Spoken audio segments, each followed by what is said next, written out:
So, good morning, students. So, our next topic is simultaneous shift or change in demand and supply in market equilibrium. बच्चे, we will continue with chapter market equilibrium and our today's topic is simultaneous change. Means बच्चे अब हमने demand और supply, ठीक है, demand और supply में इकट्ठा चेंज करना। आगे आपने जो प्रीवियस आपने टॉपिक्स किए हैं उसमें आपने क्या किया है, उसमें आपने चेंज किया, या तो डिमांड को इंक्रीज़ किया या डिक्रीज़ किया या सप्लाई को इंक्रीज़ किया डिक्रीज़ किया है। लेकिन बच्चे साइमल्टेनियस शिफ्ट में, साइमल्टेनियस चेंज में अब हमने डिमांड को भी इंक्रीज़ अगर कर रहे हैं तो इंक्रीज़ करना, साथ में सप्लाई को भी इंक्रीज़ करना। तो बच्चे इसका जो आपका फर्स्ट बनेगा simultaneous increase in demand and supply. सबसे पहले हम इंक्रीज़ का केस ले रहे हैं। इंक्रीज़ के केस के अंदर कि हम इंक्रीज़ कर रहे हैं डिमांड और सप्लाई दोनों को, डिमांड एंड सप्लाई दोनों को इंक्रीज़ कर रहे हैं।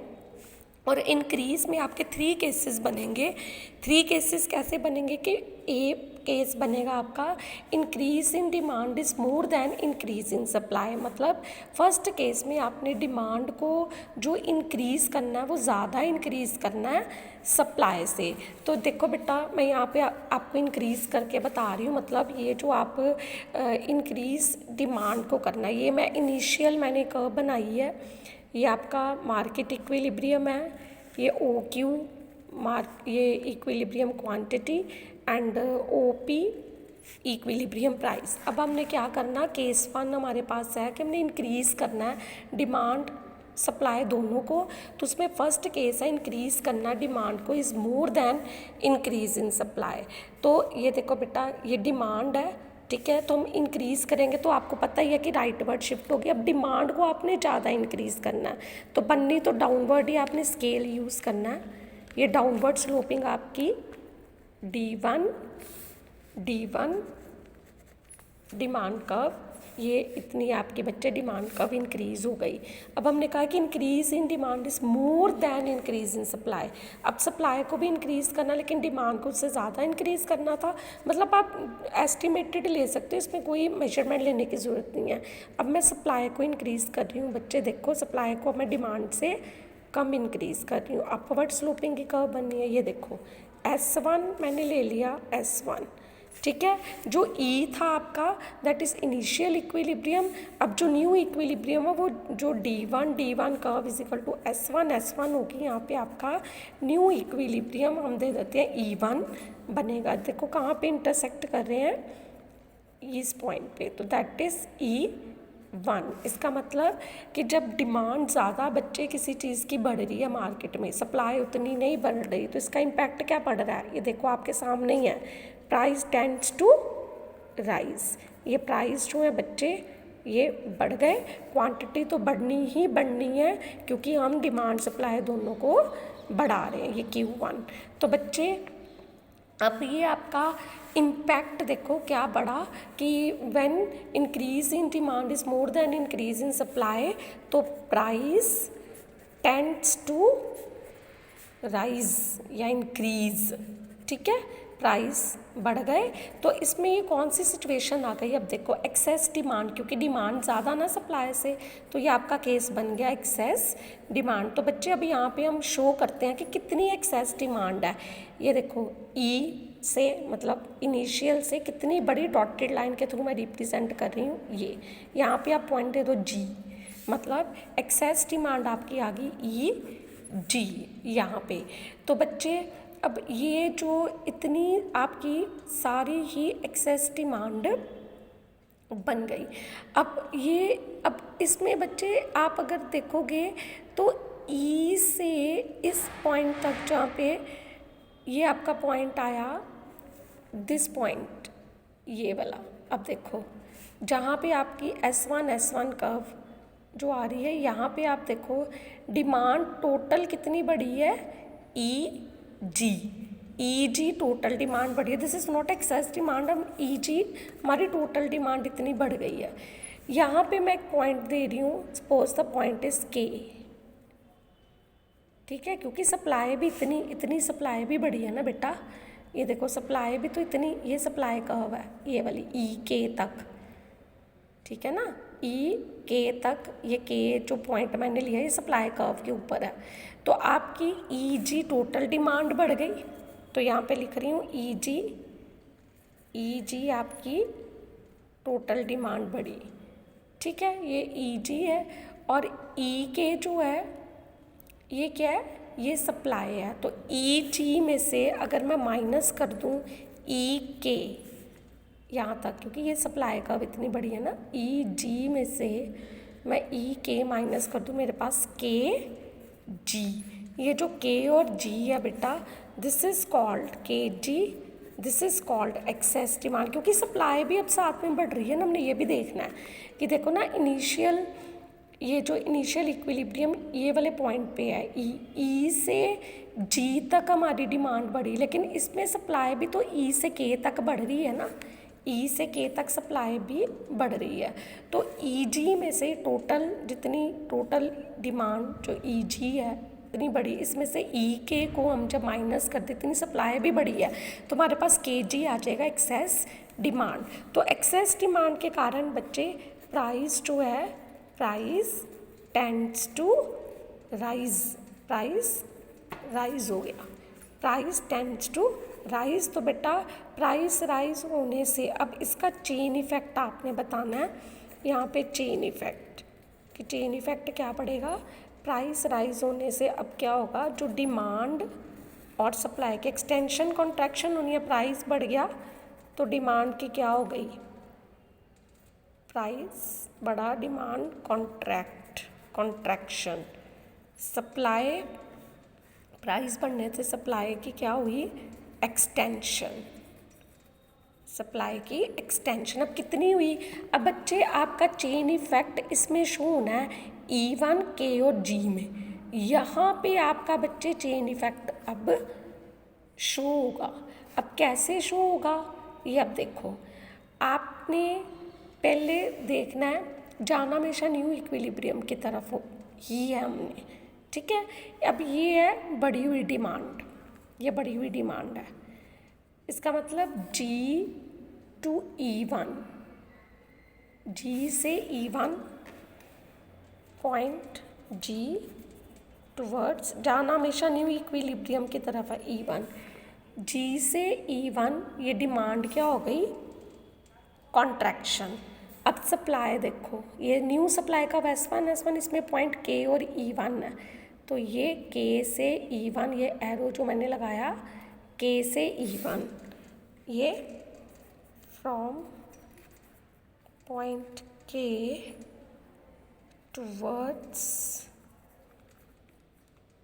E1, K टूवर्ड्स E1, देखो K से E1 सप्लाई जो है वो एक्सटेंड हो गई और नई डिमांड D1 यहाँ पे डिमांड जो है G से E1 कॉन्ट्रैक्ट हो गई। ये प्रोसेस कब तक चलेगा, जब तक E1 न्यू इक्विलिब्रियम पे मार्केट क्लियर नहीं हो जाती। बेटा ये हम यही सेम कॉन्सेप्ट आपने पीछे किया, लेकिन यहाँ पे अब डिमांड सप्लाई दोनों ही हम जो है उसमें चेंज कर रहे हैं, तो आपका चेन इफेक्ट अब यहाँ पे आना है E1 K और G में, और दैट इज़ मैंडेटरी, आपको बताना ज़रूरी है। तो आप ये फिर दोबारा से लिखोगे कि ये प्रोसेस जो है, दिस प्रोसेस, ये वाली एक्सटेंशन वाली, ये कॉन्ट्रैक्शन वाली, this process will continue till new equilibrium is achieved. ये वही है जो हमने पीछे किया है। तो यहाँ पे हमारा फर्स्ट केस इंक्रीज़ के अंडर हो गया, increase in demand is more than increase in supply. अब बेटा अगर मैं बी पार्ट ले रही हूँ, इसमें अब मैं क्या कर रही हूँ कि अब जो इंक्रीज़ करना है, इंक्रीज़ ही है, increase in demand is less than increase in supply, ठीक है। Increase in demand is less than increase in supply. तो अब यहाँ पे बच्चे मैं आपको डायग्रामेटिकली बता रही हूँ,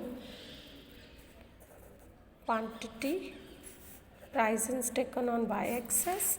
तो अगेन मैं पहले market equilibrium initial D demand curve, S S supply curve, यहाँ पे हमारा मार्केट इक्विलिब्रियम इनिशियल बन गया, यहाँ पे क्वांटिटी एक्स एक्सिस पे और वाई एक्सिस पे हमने ले लिया प्राइस। अब यहाँ पे इंक्रीज़ करना फिर डिमांड को, लेकिन बच्चे अब इंक्रीज़ इन डिमांड देखना, ये कम मैं इंक्रीज़ कर रही हूँ, increase in demand rightward shifting हो जाएगी ना। अब D2 पॉइंट ले लेते हैं यहाँ पे D2। अब सप्लाई को हम फिर इंक्रीज़ करना तो राइटवर्ड ही करना, ये मैं सप्लाई का पॉजिटिवली स्लोप्ड, पर इसको अब मैं ज़्यादा इंक्रीज़ कर रही हूँ। तो न्यू इक्विलिब्रियम आपका बन गया दिस वन E2। अब देखो ये किसका केस हो गया, अब सप्लाई ज़्यादा इंक्रीज़ हो रही है ना, सप्लाई ज़्यादा बढ़ रही है, डिमांड कम बढ़ रही है, तो ये एक्सेस सप्लाई का केस होगा। तो यहाँ पे बच्चे प्राइस कम हो जाएंगे, देखो P2। अब ये इक्विलिब्रियम प्राइस हमारे कम हो गए, क्वांटिटी बढ़नी है क्योंकि हम इंक्रीज़ कर रहे हैं डिमांड और सप्लाई को। ये डिमांड इतनी इंक्रीज़ हुई थी हमारी, अब ये सप्लाई भी राइटवर्ड इंक्रीज़ हुई थी। तो ये आपका क्या बन गया कि एक्सेस सप्लाई, ठीक है। एक्सेस सप्लाई के कारण क्या हुआ है, प्राइस टेंड्स टू फॉल। अब प्राइस कम हो गया, क्वांटिटी तो बढ़नी है बेटा। अब एक्सेस सप्लाई जो है, एक्सेस सप्लाई को आपने यहाँ पे शो करना है कितनी एक्सेस सप्लाई है। तो बच्चे इनिशियल देखो, अब ये सप्लाई है, ये आपकी सप्लाई का वो डिमांड का तो ई पे ही है, ई से लेके यहाँ पे मैं डॉटेड लाइन से रिप्रेजेंट कर रही हूँ, यहाँ तक सप्लाई बढ़ गया। यहाँ पे मैं पॉइंट दे रही हूँ T, this point T, E2 के ऊपर ये टी पॉइंट।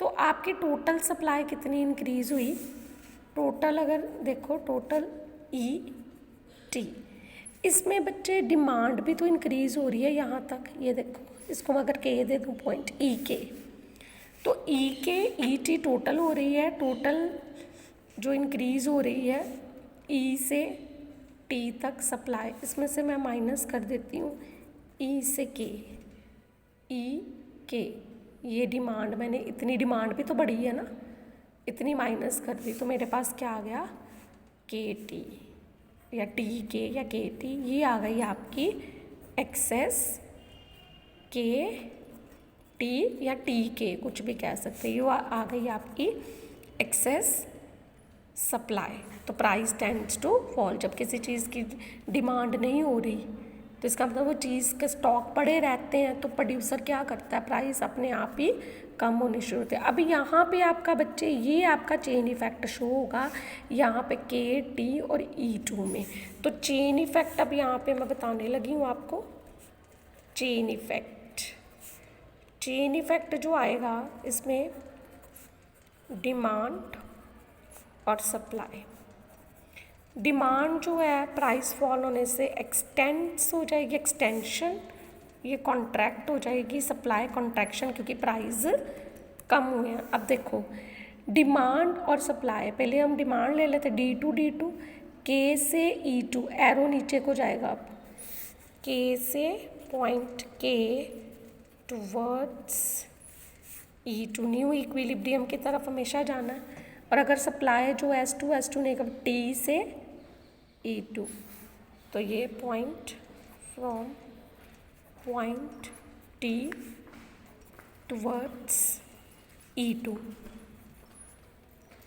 तक। तो दैट मीन्स अब देखो ये हो गई आपकी डिमांड बढ़ गई K से E2 तक, क्योंकि एरो नीचे को ही आना है।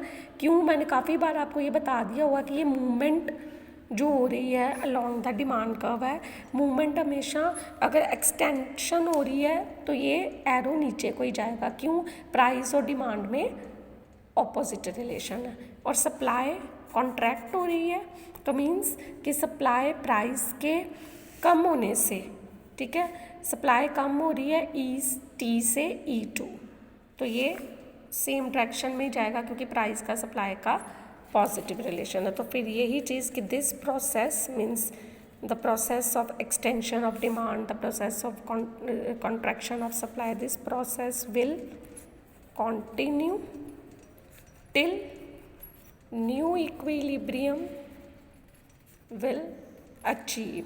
जब तक नया इक्विलिब्रियम अचीव नहीं हो तब वो कौन सा होगा, E2। तो यहाँ पे आपके बेटा 2 केसेस साइमल्टेनियस के हो गए, increase in demand is more than increase in supply. तो यहाँ पे increase in demand is less than increase in supply.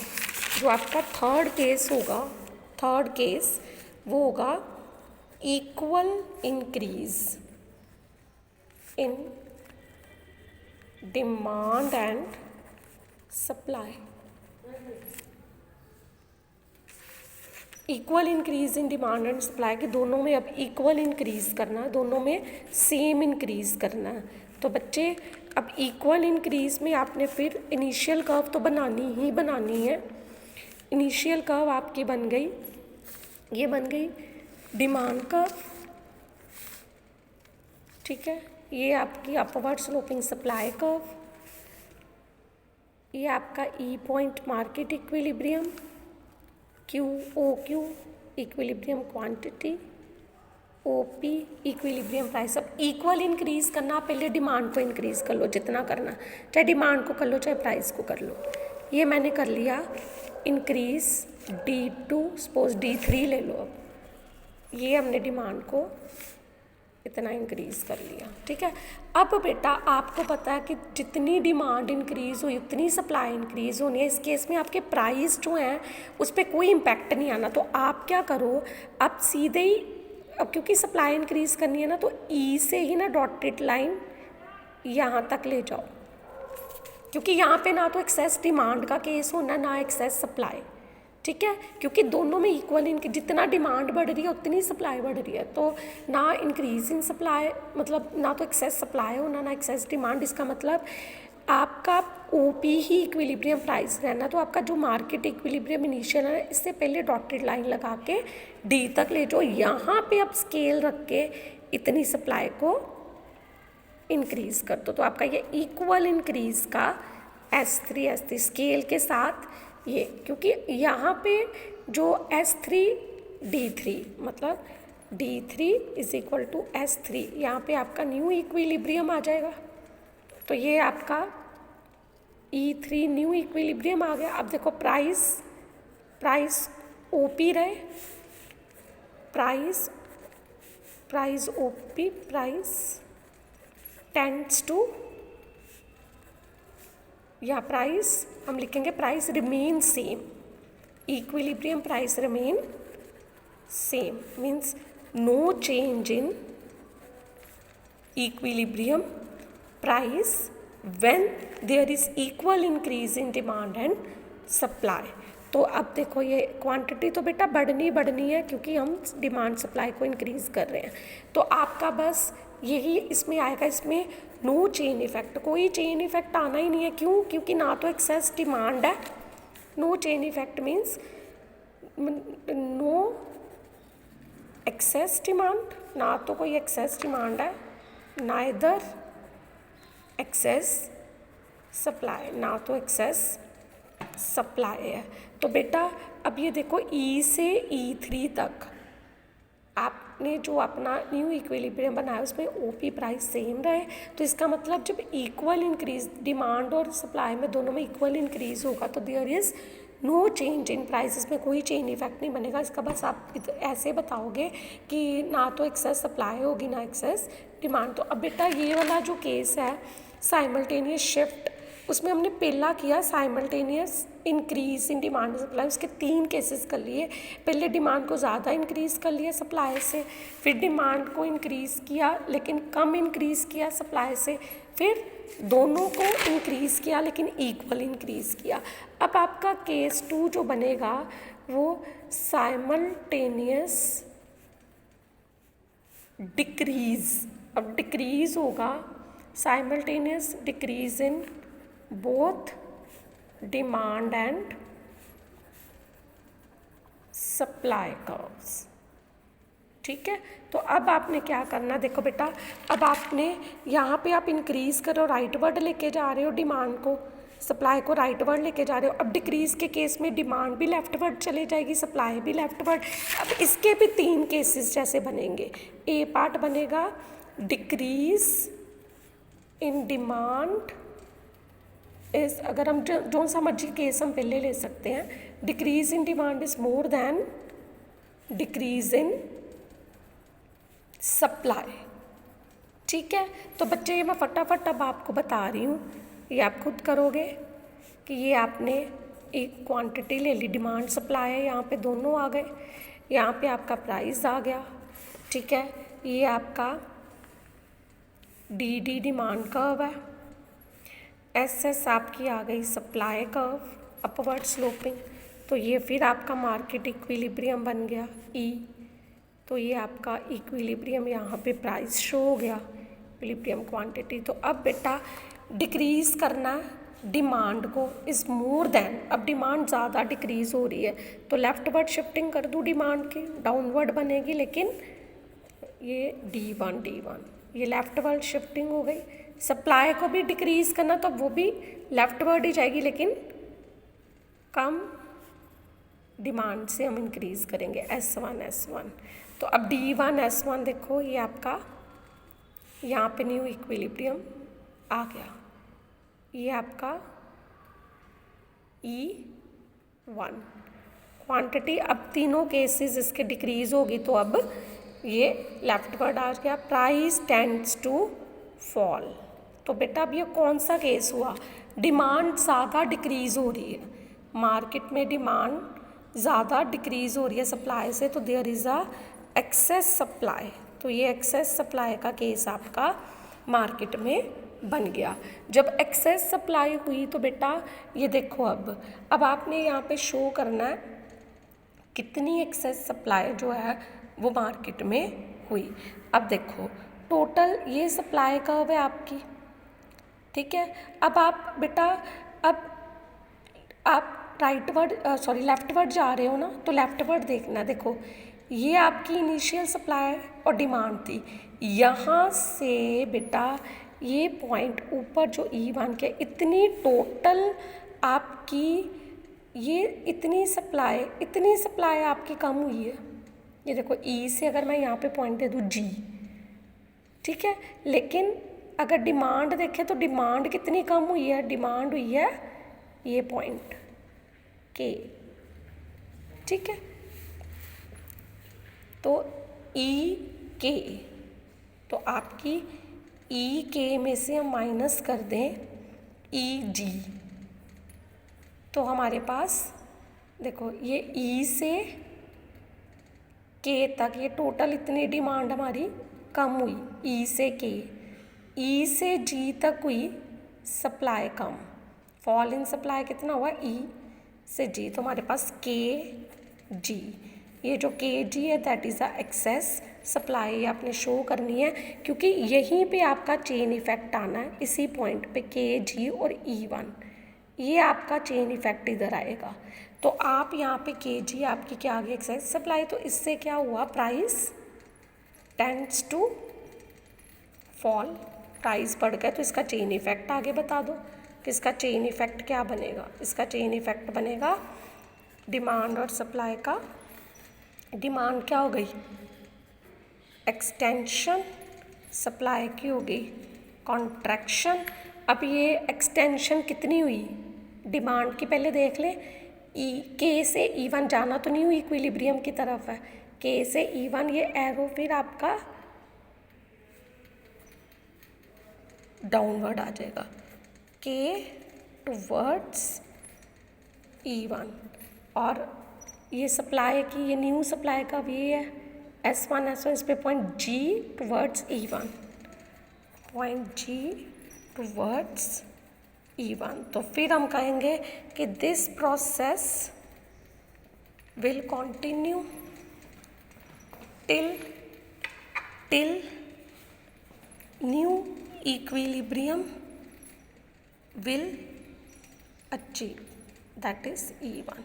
तो ये आपका बच्चे केस जो है decrease in demand is more than decrease in supply, तो ये आपका केस हो गया जिसमें एक्सेस सप्लाई हुई, और ये आपका चेन इफ़ेक्ट यहाँ पे शो हो गया। अब यहाँ पे चेन इफ़ेक्ट आपको क्लियर नज़र आ रहा है ना, के से E1 जो है ये एक्सटेंशन हो रही है और G से E1 ये जो है वो कंट्रैक्शन हो रही है। सप्लाई के एरो दोनों तरफ से नीचे को जाएंगे, डाउनवर्ड जो है इसकी आएगी सिचुएशन। अब बच्चे नेक्स्ट जो केस है वो आप अब खुद करोगे बी, जिसमें decrease in demand is more than